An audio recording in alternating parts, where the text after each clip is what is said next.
when I think about 75-year-old Fatimah and when she wants a brand new bed, I want to make sure that 75-year-old Fatimah also has the option to have beautiful things and things that she enjoys and that she loves. And so that starts with me looking out for her right now. Welcome to GradSchooled, a podcast about how to organize your genius for greater professional opportunities and a thriving life. As a high achiever, creative, and multifaceted person, you are always on the brink of your next big project or career move. So each episode, we discuss how to plan, pivot, or progress toward your next big move with confidence. Welcome to GradSchooled. I am your host, Dr. Fatimah Williams. And we are back. I am super excited about this week. I know I start off every episode saying that, but truly these topics are so near and dear to my heart, and I think they're important. We are going to talk this week about money. That is right. We're going to talk about money. I know, take a deep breath.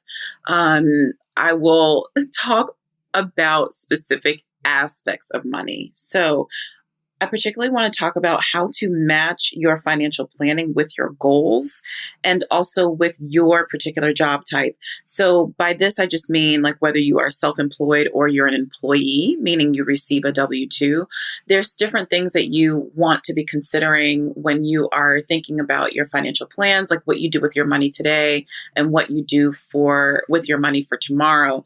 And so matching your planning with your goals is really important because, one thing that I've noticed as an entrepreneur is a lot of financial planning advice is so traditional.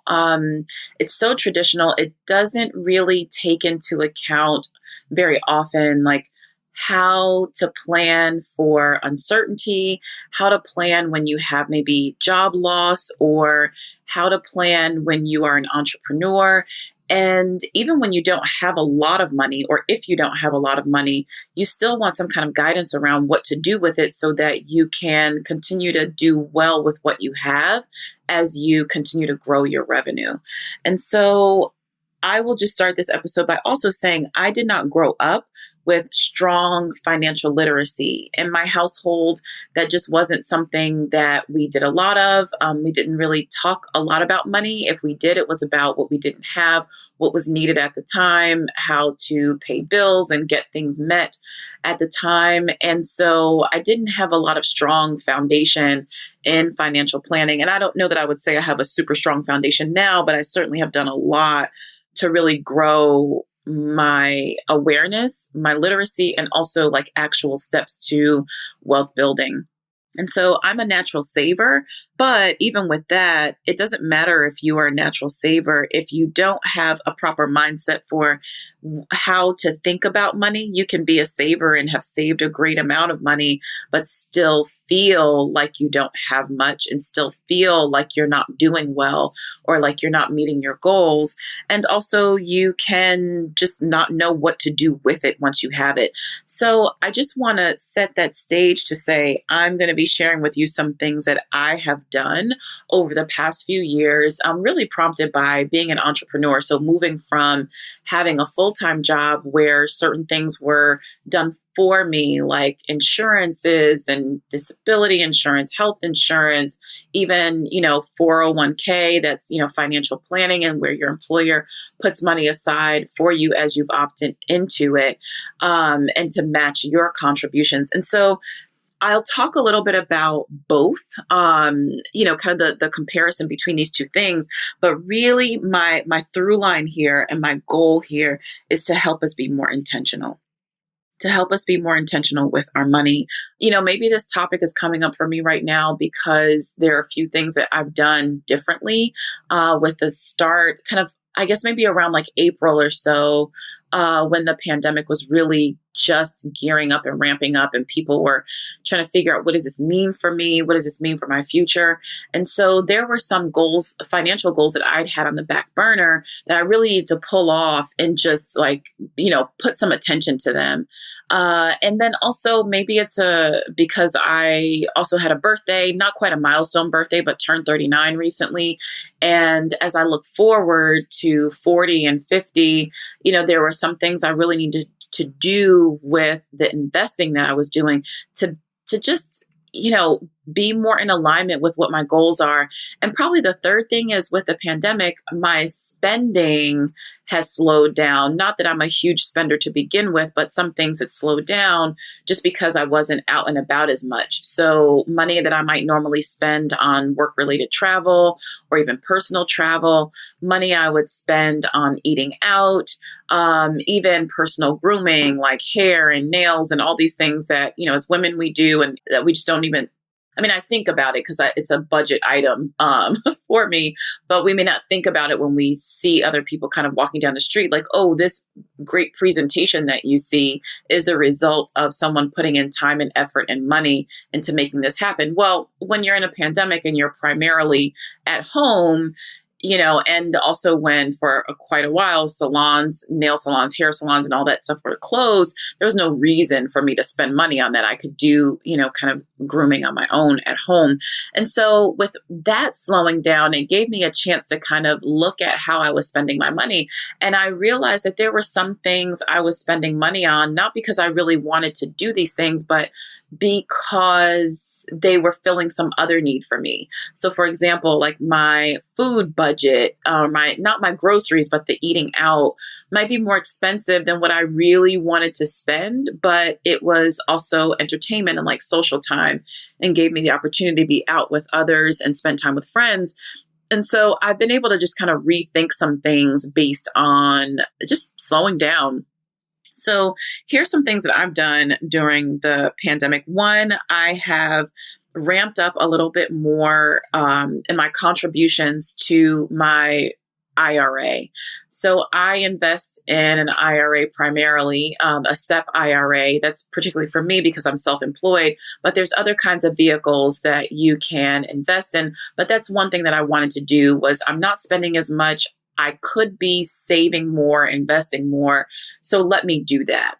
So that was something that I did. I had to look at my budget and say, how much more can I pull over into my investments so that once even I do kind of pick back up with normal spending, I feel good about what I've allocated, but I'm not squeezing things so tight that I don't have any, any room or any margin for social things or fun things or other things. So I feel really confident about what I was able to get to, the number I was able to get to like add more to my monthly contributions. And that's really important because, especially whether you're self-employed or whether you have an employer, you want to be making sure you're thinking about yourself in the future. And something that I kind of do to think about this is when I'm looking at purchases, especially like impulse purchases that are larger, but even like the everyday stuff. So impulse purchases, like for example, I wanted to get a new bed. It's like headboard and footboard. And I really wanted this really nice one. It was a couple $1,000s and I stalked it until it went on sale. And then I, got all the online coupons and everything to really make it work. So why am I saying this? Because sometimes we can get into this idea that, well, I have the money to do this thing right now, so let me just do it right now. And when I think about 75-year-old Fatimah and when she wants a brand new bed, I want to make sure that 75-year-old Fatimah also has the option to have beautiful things and things that she enjoys and that she loves. And so that starts with me looking out for her right now. So that means that I'm not going to buy the item that I really want kind of on impulse, but I'm going to plan for it. And I'm also going to try to shop around and get it at the best price that I can so that I can maximize my earning years right now, right? Like I don't want to work forever, or not because I have to, but because I want to. So that's something that I did, contributing more to my IRA. And I actually want to give a shout out to the Ivy Investor for this. A couple years ago, I went to a session with a good friend of mine, Tanya Rapley. It was held in Philadelphia at the Circle of Greatness. A guy named Nehemiah Davis, who has this mastermind group called the Circle of Greatness, where he helps people kind of work on like entrepreneurial ideas. And we all met there when Tanya launched her planner. And I think it was her planner. Either way, I was going to support because she's a friend and I hadn't seen her in a while because she'd moved out at the time to LA. And so one of the things that was a real spark for me is because she is a finance person, financial educator, a financial personality for millennials, the atmosphere was really all about money and from a powerful place, like not from a place of I don't have, but from a place that I have access to so much. How do I maximize what I'm doing right now? And how do I maximize the knowledge that I have around money to be able to do more with what I have quite frankly, without killing myself, but just like making good choices. And so it was a really powerful environment where it just got me thinking and about how I could do better with what I have. And the Ivy investor was the one who said, you know what, sis, it's time. It's time for you to to open up this IRA. Like, I know you're saving, I know you're doing these other things, but here is a vehicle that as someone who is self-employed, you really want to attend to now, like get it going and get it moving now. And so one might say that I started late, in my 30s with this, but I say it like this. Yes, time is on your side. If you are, as young as you may be, start now, start today, because compound interest is real. Pathways to growing wealth, it can be a lot quicker or easier, or you just earn more when you start earlier. But I'm glad I started when I did. And this is a big shout out to the Ivy investor for giving me some real tips on just things I could do like immediately after that session that we had. And so because of her, and she does great with like investments and helping people with investments. And she's a former Wall Street guru, and now she's an entrepreneur and does this work. So shout out to her for getting me moving in the right direction with this. So the second thing I've been doing in this pandemic is I really needed to look at insurances. I know this is not sexy speak, but let me tell you why this is important. And this is important whether you have an employer or not, but think about, I'll just tell you what I was thinking about. As someone who I am my instrument for earning wealth or earning money, even before wealth, just earning money. My ability to earn directly impacts my livelihood, right? So I need to make sure that if at any point in my career, I am unable to perform my duties and earn money, that I can still have shelter, I can still have food, clothing, I can pay my bills, I can do all these things. And so this is something that my financial coach and we were working on like about maybe a year and a half, 2 years ago now, when we looked at what are the things I needed to put in place to really start to build out the fundamentals and the foundations of my financial plan. Disability insurance was one of the big ones. And quite frankly, I just had not put enough time into the research for it. When I gotten some earlier quotes, I was like, oh, okay, this is pretty affordable. And then I waited. And let me tell you something, with age, insurance is just one area where as you age, things just get more expensive. So even though it was only 2 years, I don't know if it's because my income shot up. I won't say dramatically, but definitely, revenue shot up pretty nicely. And so the amounts that I was looking at paying on a monthly basis, now that, my income had really surged a bit, and now that I'm a few years older than I was when I got the first quotes, it definitely is different. Like, I feel like I have a mini car payment every month when I pay disability insurance. And that's actually not entirely true. I mean, it is a little pricey, but it's worth it. So earlier this year, I experienced a health event. I fell coming out of a steam room at a gym. And as a result of the fall, I had a concussion. Now, thank God, I had enough money saved, and I still had client work that I was able to fulfill on a kind of a more protracted deadline. So there weren't things I really had to do kind of right away in order to be paid by my clients. But it was a really scary time. I spent the first like 3 months of this year really not able to work to my full capacity because I was recuperating from a head injury. I am very grateful, like I said, for the savings. Shout out to my financial coach who really helped me to put together a plan that worked well for me. You know, a few years ago when we started working together, his name is Wilson Muscadin, and he is better known as the founder and lead of the Money Speakeasy. He really knew how to help me as someone with a variable income to really plan for what would come next and how to plan according also to the things that I want to do. But I say shout out to him because he helped me to kind of figure out how to be consistent with my savings and investing and having fun while I'm doing all those things, even on a variable income. And so that was really important because when I was recovering from this concussion from January to March, I really couldn't work like I normally would work. I couldn't travel like I would normally travel. I was spending like 10 hours a day sleeping because I was recovering from a head injury. And so what that brought to me was it truly is time to roll around to this disability insurance and get this done. So then I went out to a financial advisor that I work with, whose name is Wes. Wes, the finance guy, he's great. He pulled a bunch of quotes for me.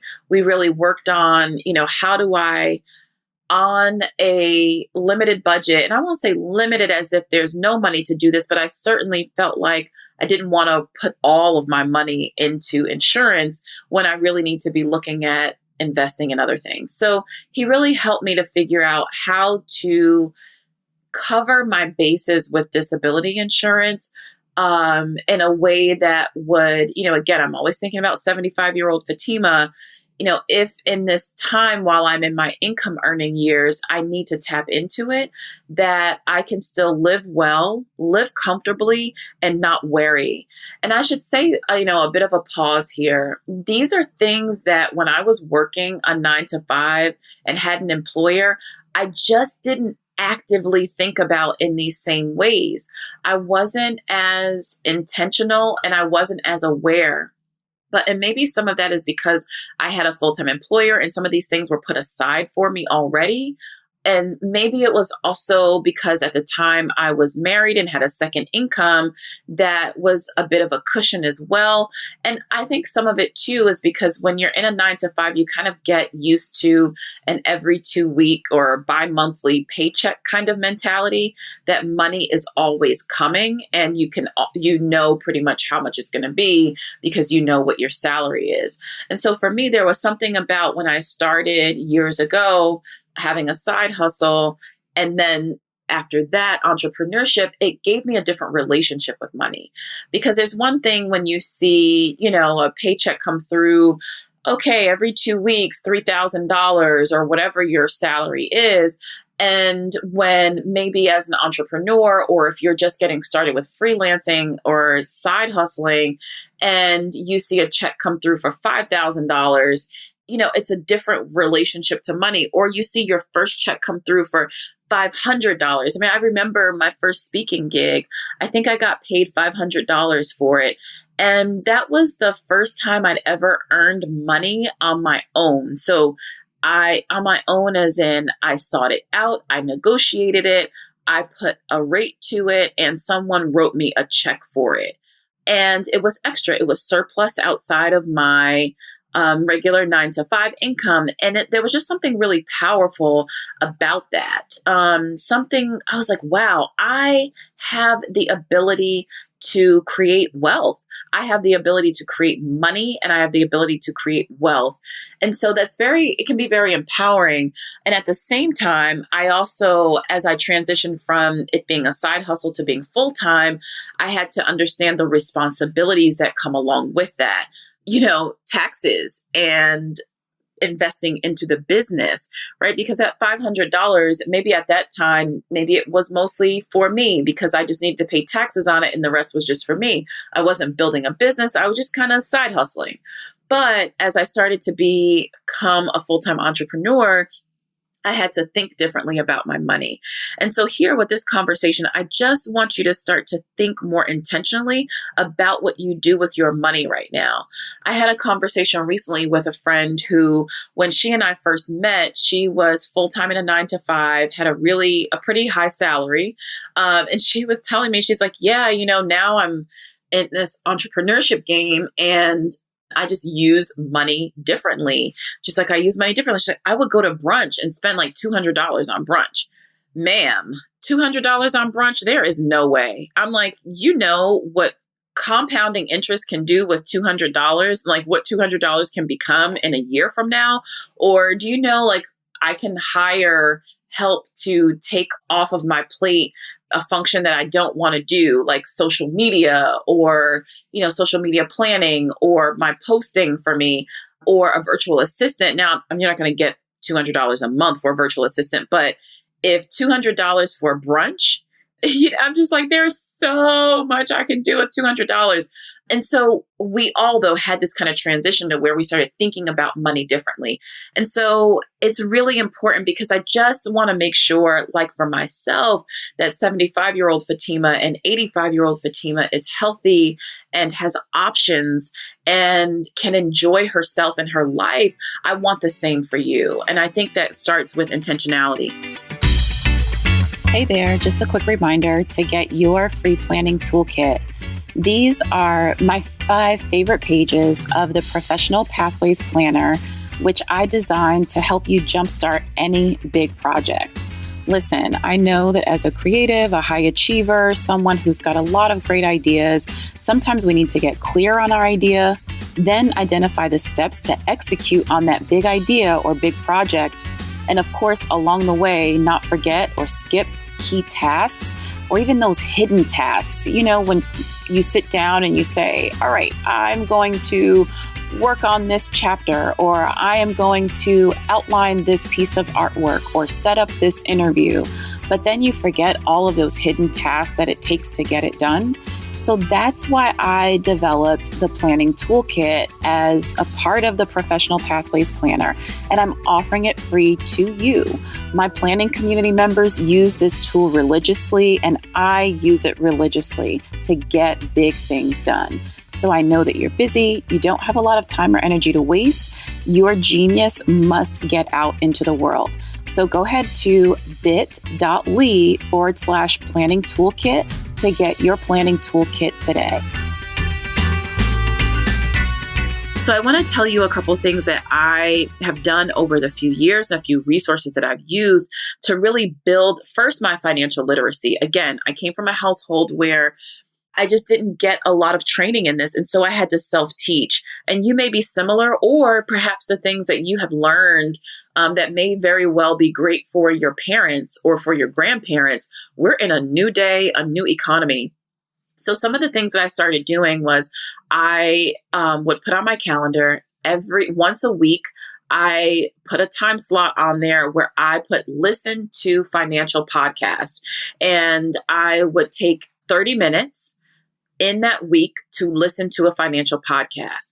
Because at first I was doing books and that was fine, but I needed something that would just make it super easy for me to build my knowledge in a way that didn't feel intimidating. And financial podcasts were that. At the same time, I would also follow financial educators and just learn from little tips that they would share. I just needed to build my language, financial language. I needed to learn key terminology. I needed to kind of like inundate myself with it, right? So in college, I'd actually taken a course on financial planning, but it just didn't stick in the same way because I I just didn't have a way to think about those things more effectively. And I didn't have income. So I didn't really know what to do. And I didn't have the idea, genius that I could even be working in college to do these things. I was so focused on studying and making sure I got good grades. I wasn't even thinking about it. So listen to financial podcasts. That was my particular goal. I would also, so I'll tell you some of the podcasts I listen to. Her Money by Jean Chotsky. I love it because it's financial planning for women. I like that she brings on guest speakers. I like that she talks about really different topics. And she kind of has like a business type background, but she herself is also, she's a podcaster.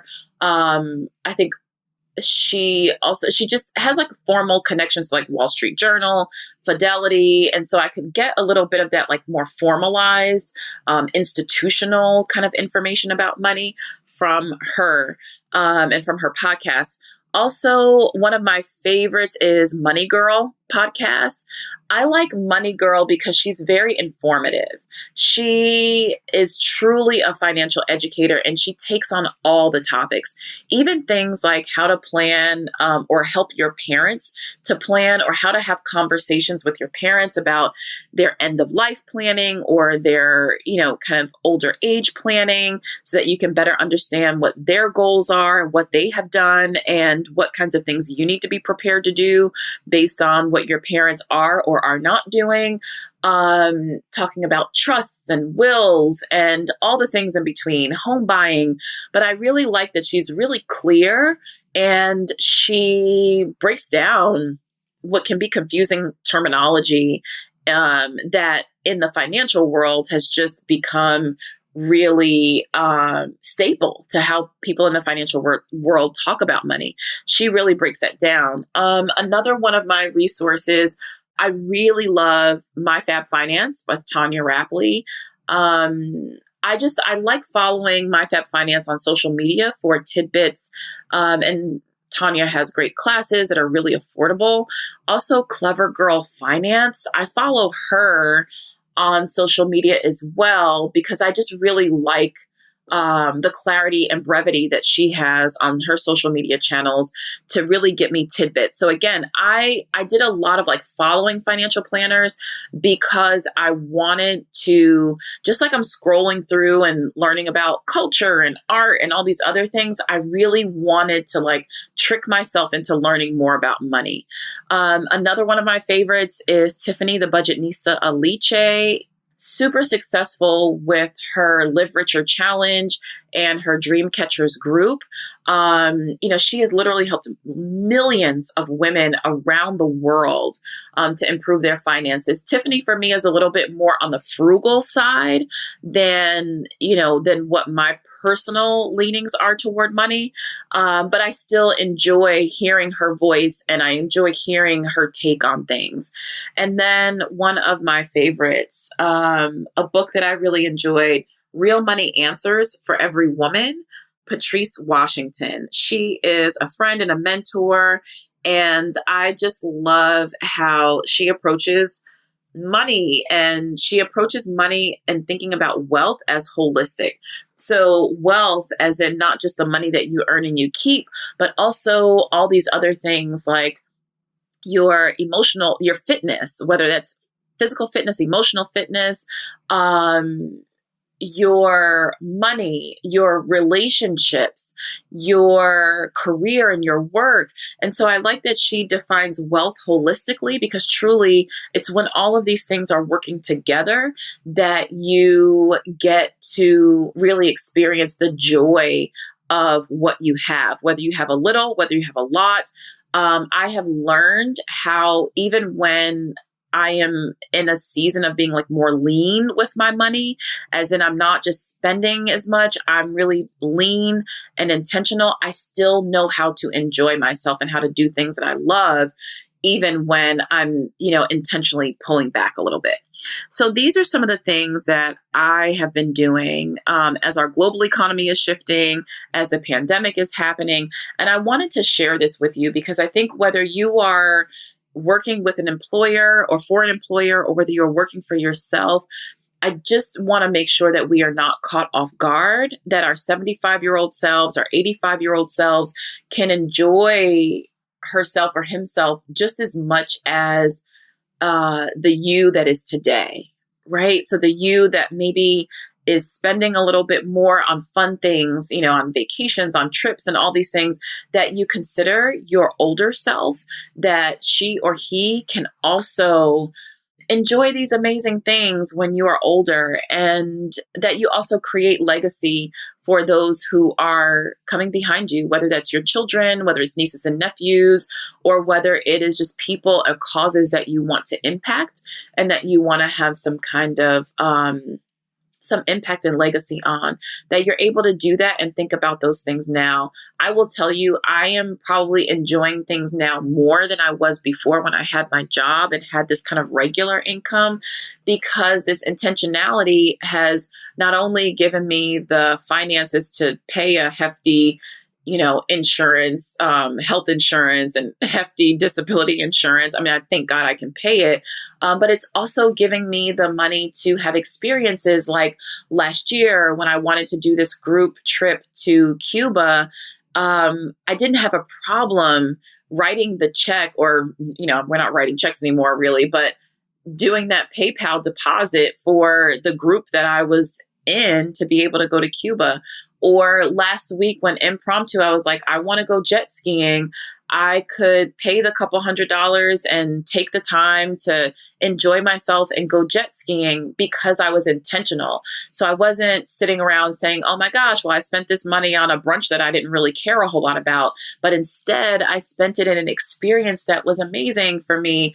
And, recently when I was able to give, as, the pandemic really started and people were seeing that lines around, what do you call them, food pantries, were really, really, food pantries were really getting slammed with more and more people needing to get food. I felt good that because I've been more intentional about my money, I could actually give in ways that it didn't hurt me.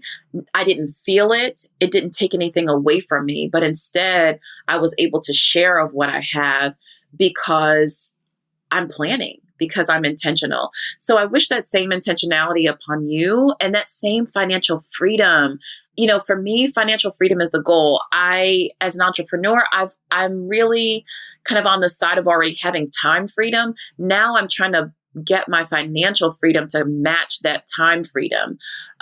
So I wish these same things for you. I'd love to hear more about what you think about money and what have been some of the things that you have done to really enjoy yourself now and tomorrow. Thanks so much for joining. I can't wait to hear your thoughts. Thanks for joining us this week on GradSchooled. Follow me on LinkedIn, Facebook, and Instagram at Fatimah PhD for more info on this episode and other professional development topics.